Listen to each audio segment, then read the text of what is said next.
Assalamualaikum warahmatullahi wabarakatuh. Saya Clarissa Diva Isdayanti dengan NIM belakang 018. Di sini saya akan melakukan penata laksanaan pertolongan persalinan sungsang dengan teknik Brach dan pervaginam. Nah, video ini untuk memenuhi tugas kegawat daruratan maternal, neonatal, dan basic life support. Baik, sebelum kita melakukan persalinan presio, kita harus melihat bagaimana pembukaan ibu, apakah sudah lengkap atau belum. Jika sudah lengkap, kemudian kita menilai keadaan umum ibu apakah baik atau tidak.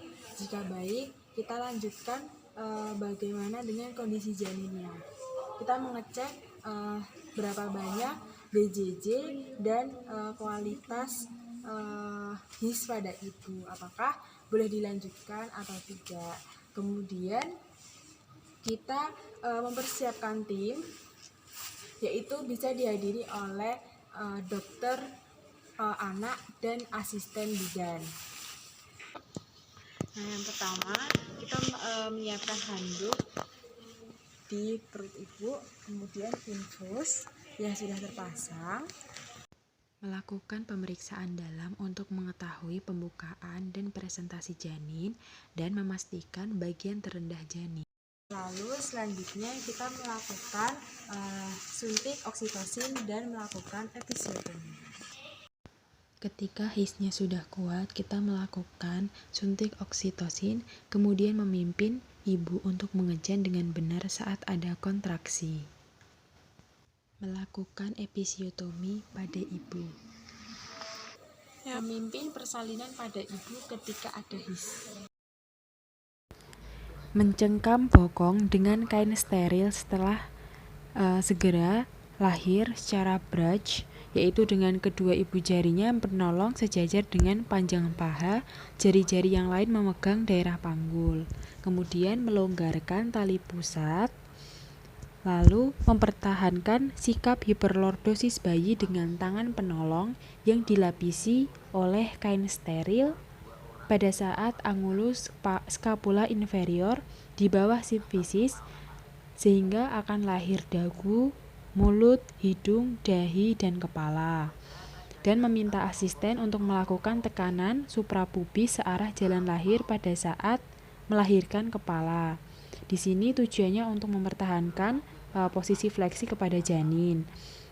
Nah, setelah bayinya keluar, kita meletakkan bayi di perut ibu dan membungkus bayi dengan handuk kering. Selanjutnya kita akan melakukan manuver klasik, yaitu melahirkan bahu belakang terlebih dahulu, yaitu dengan memegang kedua pergelangan kaki bayi dengan ujung jari tangan kanan berada di antara kedua pergelangan kaki bayi, lalu dielevasi sejauh mungkin dengan gerakan mendekatkan perut bayi pada perut ibu, lalu memasukkan tangan kiri ke dalam jaran lahir, jari tengah dan telunjuk tangan kiri menyelusuri bahu sampai menemukan fossa cupidi, lalu dikeluarkan.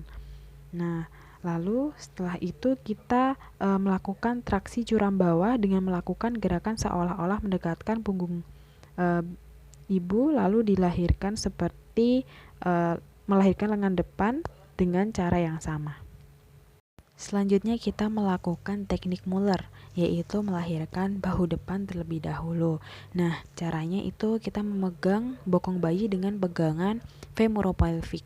Femoropelvic ini dengan cara pegangan ini dilakukan dengan traksi curam bawah pada tubuh janin sampai bahu depan lahir di bawah arkus pubis, lalu melahirkan lengan depan dengan mengaitkan lengan depan bagian bawah. Nah, setelah bahu dan lengan depan ini lahir, kita mencekap pergelangan kaki bayi dengan tangan kanan dan melakukan elevasi serta traksi ke atas sampai bahu belakang lahir dengan sendirinya. Nah, apabila tidak dapat lahir dengan sendirinya, kita melakukan kaitan untuk melahirkan lengan belakang bayi.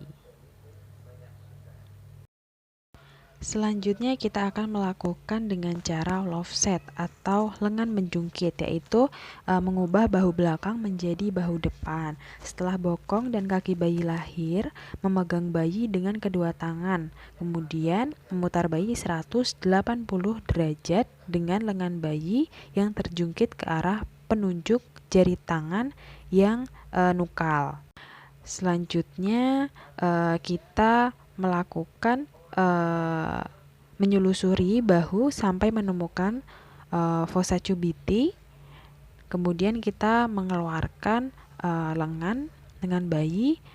Lalu setelah keluar kita memutarnya lagi 180 derajat. Nah, lalu kita mengeluarkan menyelusuri fossa cubiti, kemudian kita mengeluarkan lengan. Seperti itu.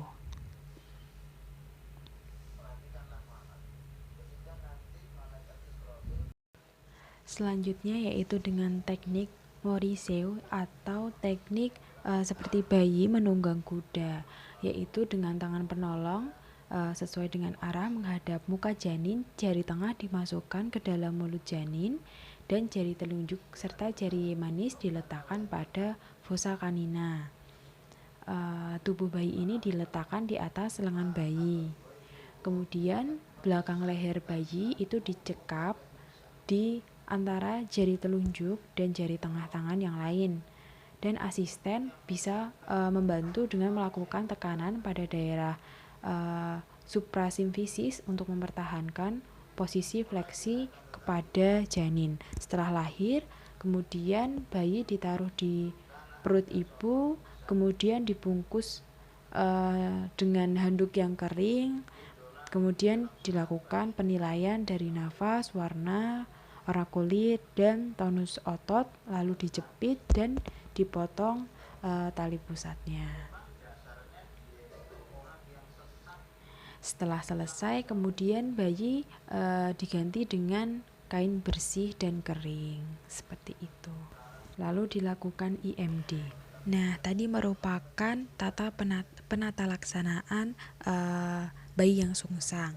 Selamat melihat, semoga bermanfaat. Wassalamualaikum warahmatullahi wabarakatuh.